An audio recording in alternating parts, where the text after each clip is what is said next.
এই মুহূর্তে আমরা আমাদের জীবন রক্ষার অর্থাৎ করোনা ভাইরাস থেকে নিজেদের বাঁচিয়ে রাখার, জীবিকা রক্ষার, এই সময়ে এসে জীবিকা ঠিক রাখা, অর্থনীতিকে চালু রাখার একটি সংগ্রামের ভেতর দিয়ে যাচ্ছি। এর মধ্যে রাজনীতিতেও বেশ কিছু ঘটনা ঘটে যাচ্ছে। বিশেষ করে রাজনৈতিক ব্যক্তিত্ব সাবেক প্রধানমন্ত্রী বেগম খালেদা জিয়ার অসুস্থতা, তাকে বিদেশে পাঠানোর জন্য দলের ভেতরে গুঞ্জন, সরকারের দিক থেকে বলা হলো কোনো রকম আবেদনপত্র পাওয়া যায়নি, এসব বিষয় তো রয়েছেও। স্বরাষ্ট্রমন্ত্রীর সঙ্গে হেফাজতের নেতাদের বৈঠক, এটিও রাজনীতির একটি বিষয়। তাহলে এই লকডাউনের সময়ে যখন চলাচল সীমিত, তখন বাংলাদেশের রাজনীতির কী রূপ চলছে এখন, তাই আজ আলোচনা করব SSRM জনতন্ত্রে গণতন্ত্রে। আমি আনোয়ার সাদি আপনাদের সঙ্গে রয়েছি। আজ গণতন্ত্রের আমন্ত্রিত অতিথি দুজন, মৎস্য ও প্রাণী সম্পদ মন্ত্রণালয়ের মাননীয় মন্ত্রী জনাব অ্যাডভোকেট সৌম্য রেজাউল করিম এমপি, তিনি সুপ্রিম কোর্ট আইনজীবী সমিতির সাবেক সাধারণ সম্পাদক, আর রয়েছেন বিএনপির যুগ্ম মহাসচিব এবং সুপ্রিম কোর্ট আইনজীবী সমিতির সাবেক সাধারণ সম্পাদক ব্যারিস্টার মাহবুবউদ্দিন খোকন। আপনাদের দুজনকে স্বাগত জানাচ্ছি। ব্যারিস্টার মাহবুবউদ্দিন খোকন, আপনি কি আমাকে শুনতে পাচ্ছেন? না, জি। জনাব অ্যাডভোকেট সৌম্য নাই, এখনও তিনি যুক্ত হননি। আলোচনা শুরু করছি। অ্যাডভোকেট সৌম্য রেজাউল করিম এমপি, আপনাকে দিয়েই। করোনার এই সময়ে, লকডাউনের এই সময়ে কোনো রাজনৈতিক তৎপরতা আপনি দেখতে পাচ্ছেন কি? ধন্যবাদ আপনাকে এবং আপনার টেলিভিশনের অগণিত দর্শক শ্রোতাদেরকে এবং যিনি আলোচনায় আসবেন ব্যারিস্টার AM মাহবুবউদ্দিন খোকনকে। করোনাকালীন সময়ে মানুষকে বাঁচানোই হচ্ছে রাজনীতি। একটা রাষ্ট্র পরিচালিত হয় কিন্তু রাষ্ট্রের নাগরিকদের সুখ দুঃখ, তাদের কল্যাণের জন্য, দেশের জন্য। আর রাষ্ট্রের পক্ষে সেটা পরিচালনা করে সরকার। আর সরকার কি গঠিত হয় জনগণের নির্বাচিত প্রতিনিধিদের সমন্বয়ে। তাদের কাজ থাকে সাংবিধানিক দায় দায়িত্ব পালন করা, দেশের মানুষের মৌলিক অধিকারগুলিকে নিশ্চিত করা, দেশকে উন্নত করা, এইসব বিষয়গুলি। সেই আঙ্গিকে যদি বলি তাহলে কিন্তু কোনো কিছুই রাজনীতির বাইরে না। কিন্তু আমাদের দেশে প্রচলিত যে রাজনীতি আছে, রাজনীতির নামে যে সকল দৃশ্যমান অবস্থা দেখা যায়, ধর্মঘট, মিছিল, মিটিং, জনসভা, এগুলিই কিন্তু রাজনীতি, শেষ কথা না। রাজনীতির মৌলিক কথাই হচ্ছে মানুষের কল্যাণে নীতির রাজা যেটা, অর্থাৎ শ্রেষ্ঠ নীতি, সেই নীতি ধারণ করে যে যেখানে আসি সেখান থেকে কিভাবে কি কাজ করতে পারি, সেটা রাজনীতি। সেই রাজনীতি কিন্তু চলছে। মাননীয় প্রধানমন্ত্রী শেখ হাসিনার সরকার সাধারণ মানুষ কিভাবে খেয়ে পড়ে থাকবে, কিভাবে শিল্প চলবে, কিভাবে গ্রামীণ ছোট ছোট বিভিন্ন ব্যবসা বাণিজ্য চলবে, খামার চলবে, উৎপাদন চলবে, অর্থনীতির গতি চলবে, বিদেশে যারা প্রবাসী তারা দেশে আসতে চাইলে কিভাবে আনা যাবে, যারা দেশে আটকে পড়েছে তাদের কিভাবে পাঠানো হবে, যারা অসুস্থ হচ্ছে তাদের কিভাবে চিকিৎসা দিতে হবে, সকল বিষয়গুলোই রাষ্ট্র পরিপালন করছে। সেই অর্থে রাজনীতি আছে। তবে এর মাঝখানে দেখা যায় বিরোধী দল, বিশেষ করে বিএনপি, এই সকল কর্মকাণ্ডে তো তাদের সম্পৃক্ততা নাই। তারা বসে বসে এটা হয় নাই, ওটা হয় নাই, ভালো হলে আরেকটু ভালো কেন হলো না, টিকা আনছেন, টিকা গরুর টিকা না হাঁসের টিকা বুঝতে হবে, আবার টিকা দেওয়ার সময় গোপনে টিকা নেবেন, নিতে একটু লজ্জা লজ্জা বোধ করতেছেন, আবার টিকা নেওয়ার পরে বলবে আওয়ামী লীগের লোকরা আগে টিকা নিয়ে ফেললো কিনা, গ্রামগঞ্জে টিকা পৌঁছে যাওয়ার পর বলবে নিরাপদে টিকা গেল কিনা। এরকম নানা রকম সমালোচনা নিয়েই তারা ব্যস্ত আছেন। করোনাকালীন সময়ে যে মানুষের পাশে দাঁড়ানো, স্বাস্থ্যবিধি অনুসরণ করে চলতে হবে, তাদের কি নিয়ম নীতি অনুসরণ করতে হবে, একে অপরের পাশে দাঁড়াতে হবে, এই গঠনমূলক রাজনীতি না থেকে সমালোচনামূলক একটি রাজনীতির ভিতরে তারা সময় কাটাচ্ছেন। এই জাতীয় একটি রাজনীতি দৃশ্যমান আমার কাছে মনে হচ্ছে তাদের পক্ষ থেকে। আর আমাদের পক্ষ থেকে জমির ধান কেটে আনা, কৃষকের পাশে দাঁড়ানো, নিজেরা কাঁধে ধান নিয়ে আসা, আমাদের ছাত্রলীগ, যুবলীগ, কৃষক লীগ, স্বেচ্ছাসেবক লীগ মাঠে নামতেছে, আমাদের মন্ত্রীরা মাঠে নামতেছে, খামারে গিয়ে মাছ কিভাবে উৎপাদন করতে হবে, মাছ তুলে আনতে হবে, বিদেশে পাঠাতে হবে, মানুষের পুষ্টির জন্য যেটা মাছ, দুধ, ডিম, মাংস, এগুলো আমরা ভ্রাম্যমাণ বিক্রয় কেন্দ্রের মধ্য দিয়ে মানুষের কাছাকাছি নিয়ে যাচ্ছি।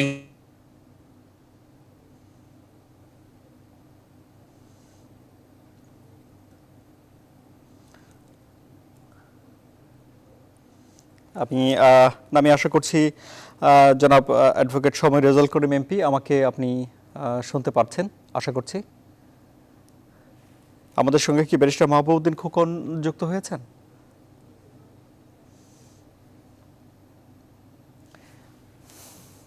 আমরা একটু অপেক্ষা করছি ব্যারিস্টার মাহবুবউদ্দিন খোকনের জন্য এবং অ্যাডভোকেট সময় রেজাউল করিম এমপির জন্যও আশা করি শুনতে পাবো।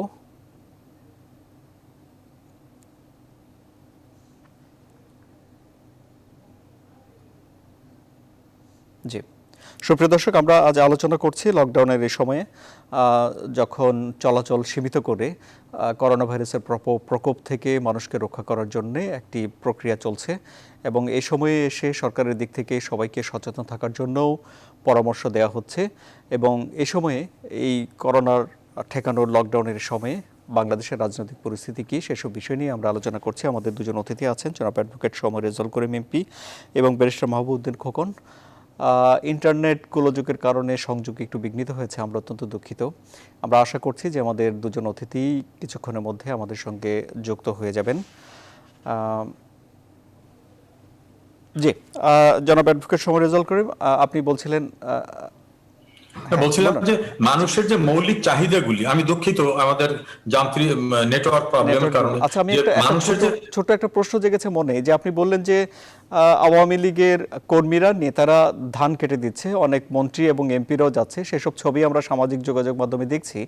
অনেকে সমালোচনা করছেন যে টাকা দিয়ে দিলেই তো শ্রমিক সংগ্রহ করে তাদেরকে সহযোগিতা করা যেত, ফটো সেশন করার কি অর্থ দাঁড়ায়? এটা ফটো সেশন নয়। আমি যদি একটা জমিতে গিয়ে 10 আটি ধান কেটে তুলে দিই, আমি কিন্তু ওই কৃষকের কাছ থেকে পারিশ্রমিক নিচ্ছি না। কিন্তু আমি যদি কৃষককে টাকা দেই, তাহলে তার কৃষক আর একজন লেবার এনে তার কাটতে হয়। আরেকটা জিনিস দেখবেন, কৃষিকে যান্ত্রিকীকরণ করার মতো একটা আধুনিক ব্যবস্থা মাননীয় প্রধানমন্ত্রী শেখ হাসিনা সরকার করেছে। একই মেশিনে ধান কাটা এবং ধান মাড়াই করে বস্তা বন্দি করে দিয়ে দেওয়া হচ্ছে। গত বছর কিন্তু একটা ভয়াবহ প্রলয়ঙ্করী ঝড় আসছিল। আমরা সেই ঝড়ের পূর্বে কিন্তু আমরা সকলে মাঠে নেমে 75 ভাগ ধানকে কিন্তু আমরা ঘরে তুলতে পেরেছিলাম। আজকে যদি আমি তার পাশে না দাঁড়াই, আমি কৃষকের সন্তান, আমি মন্ত্রী হই, এমপি হই, ছাত্রলীগ হই, আওয়ামী লীগ হই, আমার শিকড় কিন্তু কৃষক। সেই কৃষকের পাশে দাঁড়াবার জন্য আমাদের নেত্রী মাননীয় প্রধানমন্ত্রী নির্দেশ দিয়েছেন। তাদের পাশে দাঁড়িয়ে প্রমাণ করতে হবে কৃষি নির্ভর বাংলাদেশে আমার মা বাবারা কৃষক ছিল। আমি আহামরি কোনো লাট বাহাদুর হইনি যে আমি আমার কৃষকের পাশে দাঁড়াতে পারবো না। তাকে সহানুভূতি জানানো, তাকে উৎসাহিত করা, যেখানে লেবার পাচ্ছে না আমি লেবার হয়ে তার জন্য কাজ করতেছি। এর ভিতর থেকে কিন্তু মানুষের পাশে মানুষ দাঁড়াতে হবে, জীবনের জন্য, মানুষের জন্য। আমরা সেই জায়গাটা বিশ্বাস করি। আর আওয়ামী লীগ হচ্ছে খেটে খাওয়া মানুষের দল। সেই জায়গায় আমরা মনে করি শ্রমজীবী মানুষ যারা কৃষক শ্রমিক, তাদের পাশে দাঁড়িয়ে তাদের সাহায্য করতে হবে। শুধু টাকা দেওয়ার ভিতর থেকে কিন্তু দায়িত্ব শেষ হয় না। আমি নিজে যখন ধানটা কাটছি, আমি যখন ধানের পাজাটা আমার কাঁধে নিচ্ছি, তখন কিন্তু কৃষক উৎসাহিত হয়। আর সবার তো টাকা দেওয়ার সামর্থ্য থাকে না, ছাত্রলীগ আওয়ামী লীগের সবাই টাকা দেওয়ার সামর্থ্য নাই, কিন্তু আমার লেবারটা তো আমি তার পাশে দিতে পারতেছি। এর ভিতরে একটি মহত্বপূর্ণ কাজ আমরা করছি। জি, তাহলে যারা মানে করোনা থেকে বাঁচার জন্য স্বাস্থ্য সচেতনতা বাড়াতে কিছু প্রচার অভিযানেরও দরকার আছে। আপনারা কি আওয়ামী লীগের দিক থেকে এই সরকারের বাইরে গিয়ে আওয়ামী লীগ, ছাত্রলীগ, স্বেচ্ছাসেবক লীগ বা যুবলীগ, তারা কি এই প্রচার অভিযানের চালানোর কোনো পরিকল্পনা করছে কিনা? শুধু পরিকল্পনা, ইতিমধ্যে মাননীয় প্রধানমন্ত্রী দলীয় প্রধান হিসাবে এবং আমাদের সাধারণ সম্পাদক জনাব ওবায়দুল কাদের এবং আমাদের সহযোগী ভ্রাতৃপ্রতিম সংগঠনের নেতৃবৃন্দ সরাসরি নির্দেশনা দিয়েছেন। সেই নির্দেশনার আলোকে আপনি দেখবেন আপনার টেলিভিশন ও নিউজ আসছে, বিভিন্ন জায়গায় নিউজ আসতেছে।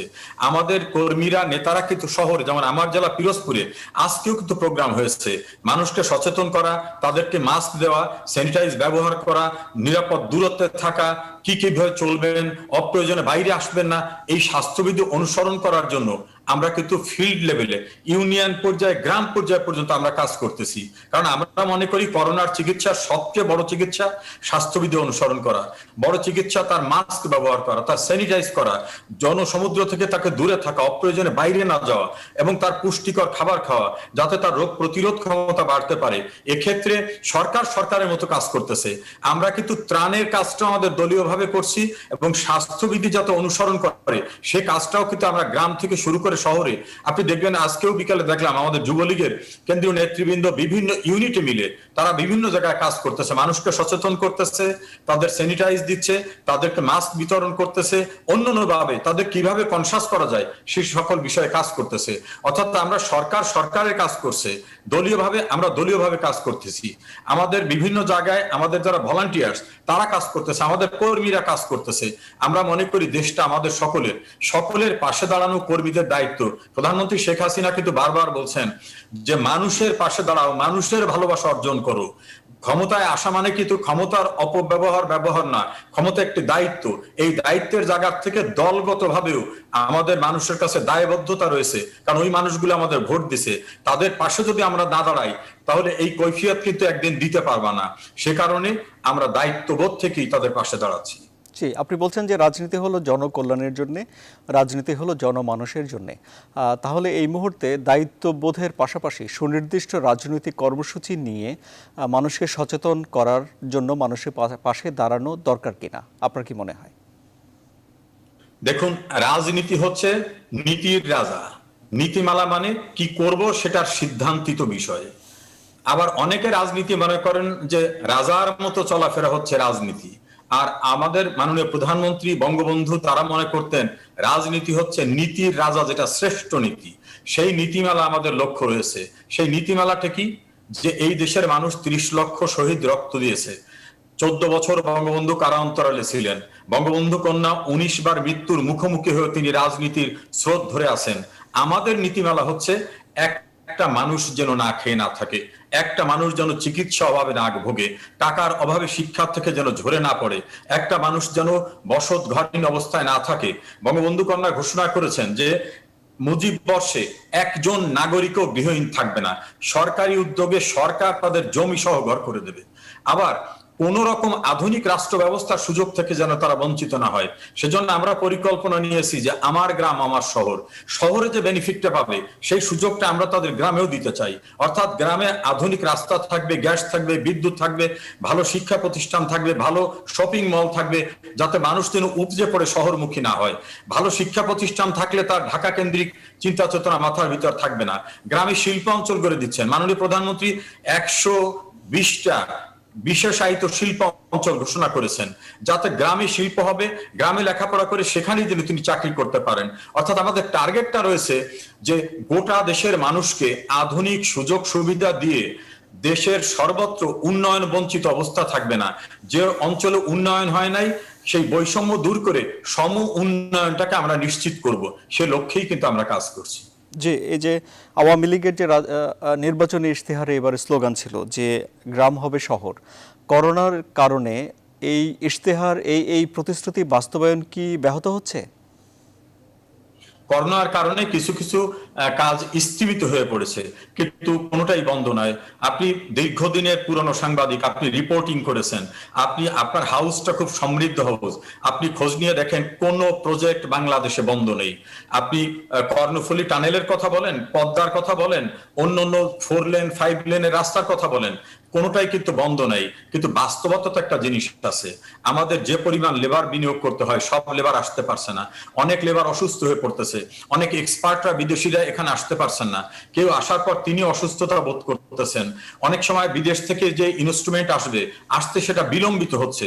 পদ্মা সেতুর ইঞ্জিনিয়ারিং যে পার্টটা টোটাল কিন্তু কমপ্লিট হয়ে গেছে, আমরা কিন্তু বসে নেই, সেই জায়গা থেকে কিন্তু আমরা কাজ করছি, কিন্তু গতি যেটা ছিল সেই গতিটা কোনো কোনো ক্ষেত্রে কিন্তু কিছুটা স্তিমিত হয়ে পড়ছে। স্তিমিত হয়ে পড়লে কোথাও কিন্তু থেমে নাই। আপনি দেখবেন একনেকের মিটিং যেটাকে বলে জাতীয় অর্থনৈতিক নির্বাহী কমিটির মিটিং, প্রতিটা মিটিং হচ্ছে, একটা মিটিং কিন্তু বন্ধ হচ্ছে না। প্রতিটি মিটিং এ আমরা লাস্ট যে মিটিংটা করলাম কালকে, সেখানে কিন্তু আমরা 9টা প্রকল্প পাস করছি এবং 9টা প্রকল্পকে ফান্ড দেওয়া হচ্ছে। অর্থাৎ সর্বত্রই কিন্তু কাজ চলছে, আমাদের কোনো কাজই কিন্তু বন্ধ নাই। গ্রামের অর্থনীতিকে সচল করতেছি, উদ্যোক্তা যারা বেকার হয়ে পড়ছিল তাদের উদ্যোক্তা করছি, বিদেশ থেকে যারা ফিরে আসছে তাদেরকে স্বাবলম্বী করতেছি, স্বল্প আয়ের যে মানুষগুলো অসহায় অবস্থা পড়েছিল তাদেরকে ত্রাণ দিয়ে ঘুরে দাঁড়াবার ব্যবস্থা করা হচ্ছে। নিম্ন আয়, মধ্যবিত্ত আয় যারা বিভিন্ন সেক্টরে কাজ করেন, যেমন ফিশারি সেক্টরে, লাইভ স্টক সেক্টরে, আমাদের গার্মেন্ট সেক্টরে, তাদেরকেও কাজ করানো হচ্ছে। কোনোভাবেই কোনো কিছু কিন্তু বন্ধ হয়ে নাই। জি হয়তো এত বড় ভয়াবহ প্যান্ডেমিকে পৃথিবীর অনেক দেশ যেভাবে স্থবির হয়ে পড়ছে, সেই স্থবিরতা নাই, আমরা কাজ করে চলেছি। জি, অনেক ধন্যবাদ মাননীয় মন্ত্রী। আমাদের সঙ্গে এই মুহূর্তে যুক্ত আছেন সুপ্রিম কোর্ট আইনজীবী সমিতির সাবেক সাধারণ সম্পাদক ব্যারিস্টার মাহবুবউদ্দিন খোকন, তিনি বিএনপির যুগ্ম মহাসচিব। আপনি আমাকে শুনতে পাচ্ছেন আশা করি? হ্যাঁ, হ্যাঁ, শুনতে পাচ্ছি। জি, এই যে বেগম জিয়ার অসুস্থতা এখন একজন এত বড় রাজনীতিবিদের অসুস্থতা একটি বড় খবর হিসেবে এসেছে গণমাধ্যমে। ওনাকে দলের লোকজন চাচ্ছেন দেশের বাইরে নিয়ে যাবেন, এমন গুঞ্জনও আছে। এই পরিস্থিতিতে বিএনপির রাজনীতি কেমন আছে? দলের শীর্ষ নেত্রী অসুস্থ। ধন্যবাদ। এটা স্বাভাবিক কারণেই সারা দেশেই উদ্বিগ্ন। শুধু বিএনপির নেতাকর্মীদের উদ্বিগ্নতা আছেই, সাধারণ মানুষের মধ্যে অনেক উদ্বিগ্নতা আছে। স্বাস্থ্য নিয়ে, স্বাস্থ্যগত পরিস্থিতি নিয়ে উদ্বিগ্ন আমরা সবাই, সকল পর্যায়ের উদ্বিগ্ন। এবং যার যার পর্যায়ে নেতাকর্মীরা কি করার আছে, তো রোগ তো দোয়া করতেছে, করতেছে, ডাক্তারের চেষ্টা করতেছে। আর মূলত গত 3 বছর কোনো চেক আপ নেই ওনার অনেক শারীরিক জটিলতা আছে। প্রায় 76 ইয়ার্স ওল্ড উনি। তো চেষ্টা করতেছে,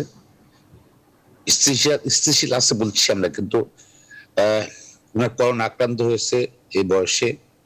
তারপর হাসপাতালে ওনাকে ভর্তি করানো হয়েছে। আবার সেখানে একটু অবনতি হওয়াতে পরবর্তী পদে সিসিউতে ওনাকে ভর্তি করানো হয়েছে। শিশু থেকে ওনার শ্বাসকষ্ট হচ্ছে, বেড়ে যাওয়াতে ওনাকে এখন অক্সিজেনের উপর উনি আছেন, অক্সিজেন সাপোর্টে উনি আছেন। এটাই ওনার শারীরিক অবস্থা। ডাক্তাররাও কঠোর পরিশ্রম করতেছেন, চেষ্টা করতেছেন। এর মধ্যে আমরা আছি আর কি। দলের কার্যক্রম কেমন চলছে করোনার এই সময়? দলের কার্যক্রম স্বাভাবিক যেভাবে আছে সেভাবে চলছে। তবে দলের সকল পর্যায়ের টপ টু বটম সব পর্যায়ে এখন একটা উদ্বিগ্নতা, একটা ভীতি, একটা শঙ্কা, বেগম খালেদার স্বাস্থ্য। আচ্ছা, তো করোনার এই সময়ে জনাব অ্যাডভোকেট শোভা রেজাউল করিম এমপির অভিযোগ যে বিএনপিকে জনগণের কাছাকাছি ঠিক তেমনভাবে দেখা যাচ্ছে না, কি বলবেন আপনি? উনি সরকারের মাননীয় মন্ত্রী, উনি তো ওনার পর্যায়ে বলবেন। যে সময় যে সরকারের মন্ত্রী থাকে তারা এরকম বলেনি। উনি তো একই অবস্থায় আছেন মন্ত্রী। ওনার তো আর সরকারের নীতির বাইরে দেওয়ার সুযোগ নাই। সরকারের নীতি এটা বলো, এটা বলো, ওটা বলছে, এটাই ভাবে চলছে। কিন্তু বাস্তব অবস্থা তো আর কখনো মন্ত্রীরা বলে না, কখনো বলে না। ওনারা করছেন, চেষ্টা করছেন। এটা এরশাদ সাহেবের সময় চেষ্টা করছে, সামরিক শাসনের চেষ্টা করেছে, বিএনপির সময় চেষ্টা করেছে, আবার আওয়ামী লীগ আগে ক্ষমতায় ছিল সে চেষ্টা করেছে।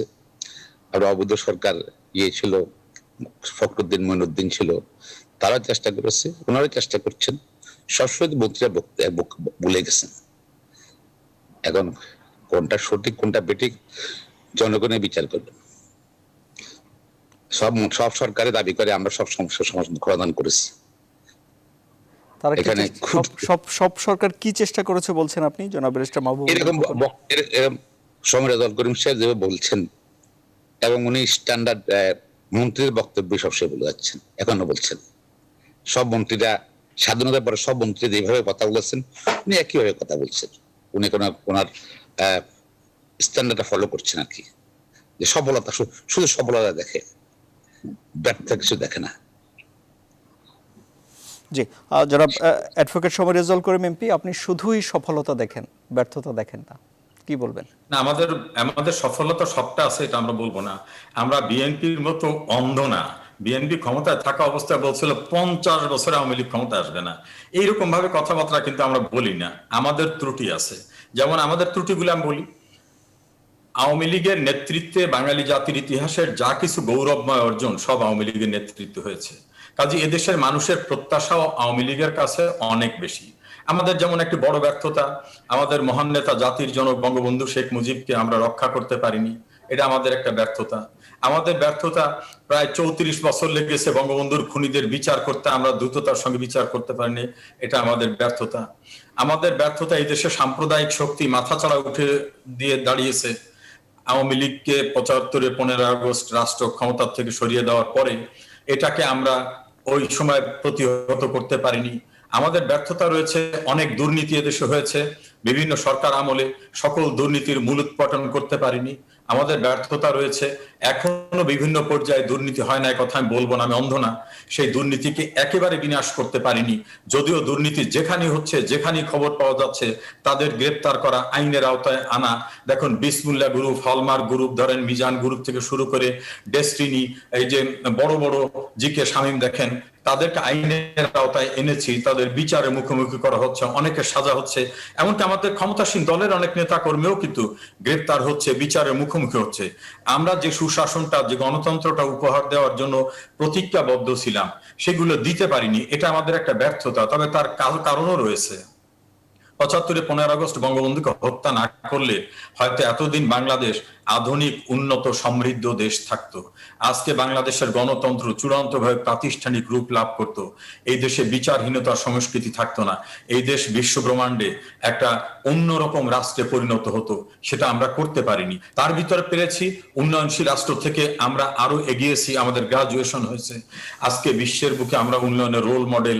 আজকে কোনো মানুষ না খেয়ে থাকে না, বিবস্ত্র অবস্থায় থাকে না, লঙ্গরখানা খুলতে হয় না। আমরা ডিজিটাল রাষ্ট্র ব্যবস্থা কায়েম না করলে আজকে খোকন ভাইয়ের আমি আপনার সঙ্গে যুক্ত হতে পারতাম। অথচ এই ডিজিটাল ব্যবস্থা নিয়ে খোকন ভাইরা কত বিদ্রুপ করছে, বলে ডিজিটালটা কি খায় না এটা দেখে। আমাদের করোনার যখন আমরা ভ্যাকসিন আনবো, বলে অ্যাডভান্স টাকা দিয়ে দিচ্ছে, এই টাকা মার পড়ে যাবে, ভ্যাকসিন আসবে না। আমরা ভ্যাকসিন নিয়ে আসলাম, নিয়ে আসার পর ওরা বললেন, আমার একেবারে স্টেট মনে আছে, রুহুল কবির রিজভী প্রেস ব্রিফিং করে বললেন, এটা গরুর টিকা না হাঁসের টিকা না ছাগলের টিকাটাকে আমাদের বুঝতে হবে, এরূপ বিদ্রুপ করলেন। সেই টিকা কিন্তু খোকন ভাই নিয়েছে, আমিও নিয়েছি, বিএনপির নেতারাও নিয়েছে, কিন্তু কেমন একটু লজ্জা করে নেন ওরা। অথচ রাষ্ট্রের টিকা উনি নেবেন, এই টিকায় উনারও যেরকম অধিকার, আমারও সেরকম অধিকার, মাননীয় প্রধানমন্ত্রী শেখ হাসিনার একই অধিকার, কিন্তু নেওয়ার সময় একটু কেমন লজ্জা বোধ করেন। এই জাতীয় অবস্থা থেকে আমাদের বেরিয়ে আসতে হবে। আমাদের ব্যর্থতা নাই এই কথা বলবো না, অনেক কিছু সফল হতে পারিনি, তবে না হওয়ার কারণও রয়েছে। অনেক প্রতিকূলতা এসেছে, অনেক বাধা এসেছে, ঝড়ঝাপটা এসেছে, অসহযোগ আন্দোলনের নামে দেশটাকে পুড়িয়ে ছারখার করে দেওয়া, পেট্রোল বোমায় পরিণত করা, অনেক ঘটনা হয়েছে। যুদ্ধাপরাধীদের বিচার করার সময় অনির্দিষ্টকালের জন্য দেশ অচল করে দেওয়া, অনেক প্রতিকূলতা ছিল। সে কারণে অনেক সফলতা আমরা দ্রুততার সঙ্গে আনতে পারিনি, তবে যেটা আনতে পেরেছি আমি আশা করি সেটাকে অ্যাপ্রিসিয়েট করা উচিত। জি, অনেক ধন্যবাদ আপনাকে। একটা ছোট্ট বিরতি নিয়ে সুপ্রিয় দর্শক, বিরতি থেকে ফিরে এসে আমরা জনাব ব্যারিস্টার মাহবুবউদ্দিন খোকনের বিশ্লেষণ শুনবো। আমাদের সঙ্গে থাকুন।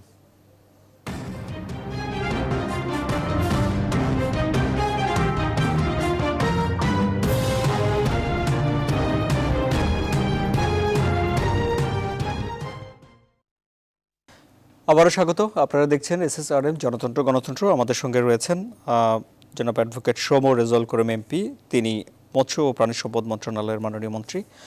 রয়েছেন ব্যারিস্টার মাহবুবউদ্দিন খোকন, তিনি বিএনপির যুগ্ম মহাসচিব এবং সুপ্রিম কোর্ট আইনজীবী সমিতির সাবেক সাধারণ সম্পাদক। জনাব ব্যারিস্টার মাহবুবউদ্দিন খোকন, আপনাকে দিয়ে আলোচনা শুরু করি। এই যে ব্যর্থতা দেখে না যে অভিযোগ আপনি করেছেন, তার সঙ্গে তো জনাব অ্যাডভোকেট সৌম্য রেজাউল করিম কোনোভাবেই একমত নয়। কি বলবেন আপনি এখন? আমি তো এটাকে বলেছি, পাকিস্তান আমল থেকে এই পর্যন্ত সকল মন্ত্রীরা একই ভাষায় কথা বলে, শুধু সফলতা দেখে, তাদের উন্নয়নের ছাপায় যায়।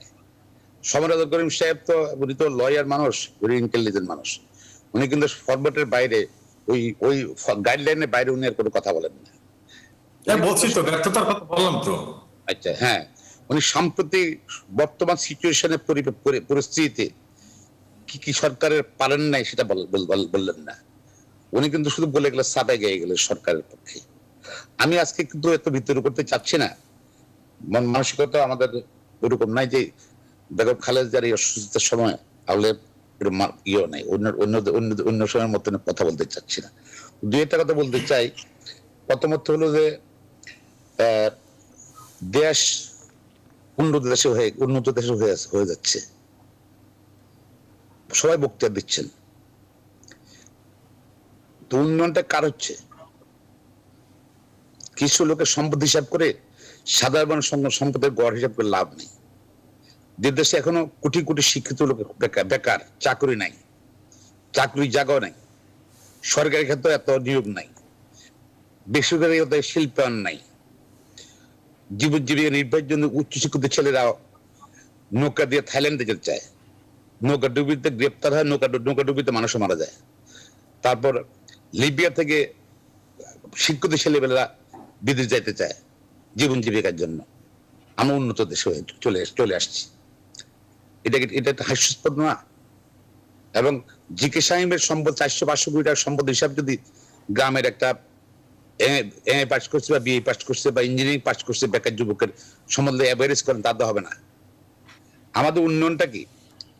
মানুষের আর্থসামাজিক উন্নয়ন।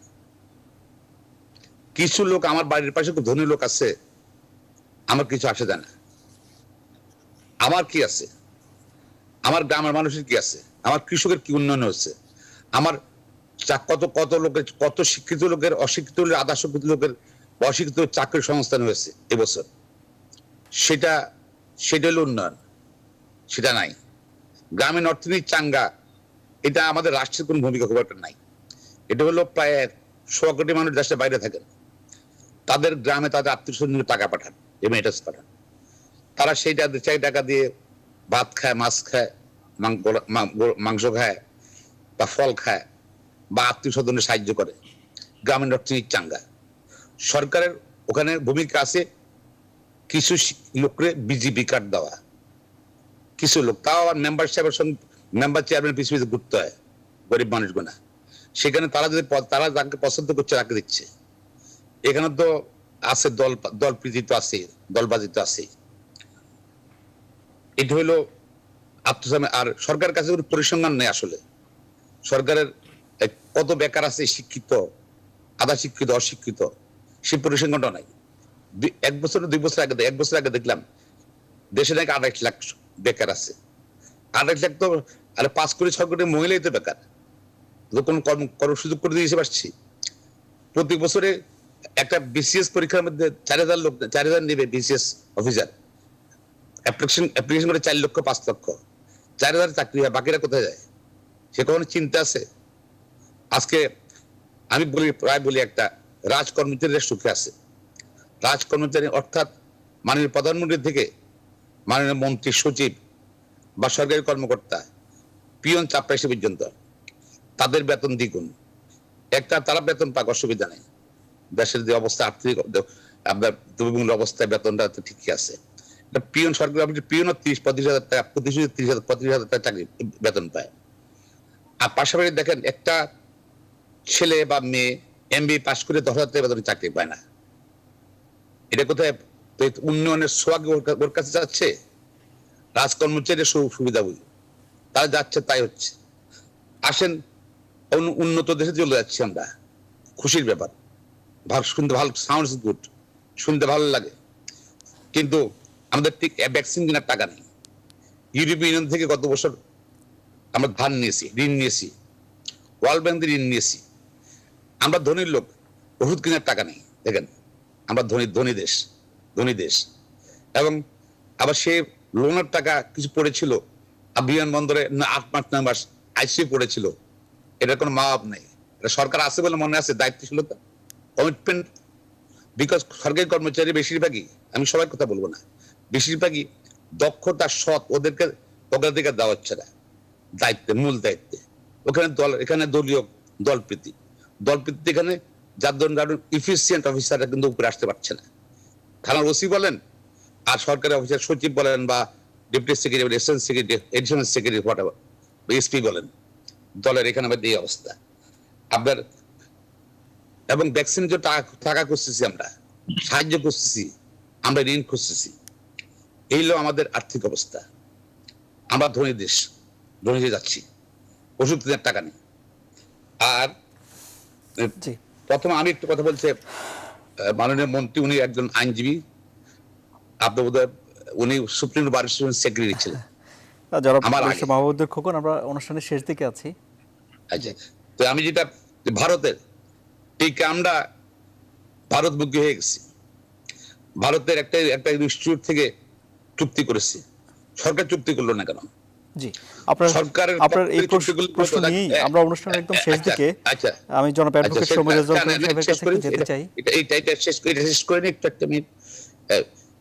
চুক্তি করলেন না কেন? ব্যাক্সিকোর মধ্যে চুক্তি করেছে, ব্যাক্সিকোর মধ্যে লোকাল এজেন্ট, এখন তারা $1 করে অনেক অনেক ধন্যবাদ ব্যারিস্টার মাহবুবুদ্দিন খোকন, আপনাকে ধন্যবাদ। এটা মামলা করেন না কেন? আমরা ওই জি, আমরা একদম অনুষ্ঠানের শেষ দিকে জনাব অ্যাডভোকেট সমীর রেজাউল করিম আপনার শেষ কথাগুলো শুনি, আপনার জন্য 2 মিনিট সময় থাকবে। না, চমৎকার বলছেন ব্যারিস্টার মাহবুবুদ্দিন খোকন, চমৎকার বলছেন, কারণ করেন বিএনপি, ওর বাইরে যে কিচ্ছু বলার ন্যূনতম বিবেকের সুযোগ আর তার নাই। তাহলে দেখা যাবে পার্টি যুগ্ম মহাসচিব এই পোস্টেই না থাকতে পারে। তবে আজকে যেটা বলছেন তাতে স্ট্যান্ডিং কমিটির মেম্বার হওয়ার সম্ভাবনা আছে। এমন ভাবে অসত্য কথা উত্থাপন করার ভিতর থেকে একটা রিকগনিশন তিনি পেতেই পারেন। টিকা কেনার টাকা নাই এই কথাটা সত্য নয়। বাংলাদেশ ব্যাংকে রিজার্ভের অ্যামাউন্টটা বাংলাদেশের ইতিহাস ব্রেক করে দিয়েছে, এত রিজার্ভ আছে, কাজী টাকা নাই এ কথা সঠিক না। নিজেদের টাকায় পদ্মা সেতু করার এই দৃষ্টান্তটা বিএনপি আমলে কেউ কোনদিন দেখাতে পারেন নাই। গ্রামের মানুষরা তাদের স্বাবলম্বী করতেছে, এর ভিতর সরকারের কোনো কৃতিত্ব নাই। উনি হয়তো নিজে জানেনই না। আমার মন্ত্রণালয় থেকে আমি 9,000 কোটি টাকা দিয়েছি গ্রামে যারা ছোট ছোট খামারি তাদেরকে প্রণোদনা, যে তোমার হাঁস মুরগির চাষ করো, তুমি গরুর চাষ করো, পুকুরের চাষ করো, আমরা দিয়েছি। মাননীয় প্রধানমন্ত্রী কৃষি মন্ত্রণালয়ের থ্রুতে দিয়েছেন, আলাদাভাবে দিয়েছেন, এ কিচ্ছু দেখেন না। সবচেয়ে মহানুভবতার যে একটা জায়গা, যে একজন মানুষের কারাদণ্ড হয়েছে সর্বোচ্চ আদালতে, হৃদয়ের বিশালতা দেখিয়ে তাকে নিজের বাড়িতে স্বাচ্ছন্দ্যে পারিবারিক পরিবেশে থাকতে দিয়েছে, এইটারও প্রশংসা করতে ওনারা জানেন না। ওনাদের মুখে এখন ডিসিশন হয়েছে সরকারের কোনো প্রশংসা করবেন না, এ কোনো একটা শপথ গ্রহণ করছেন।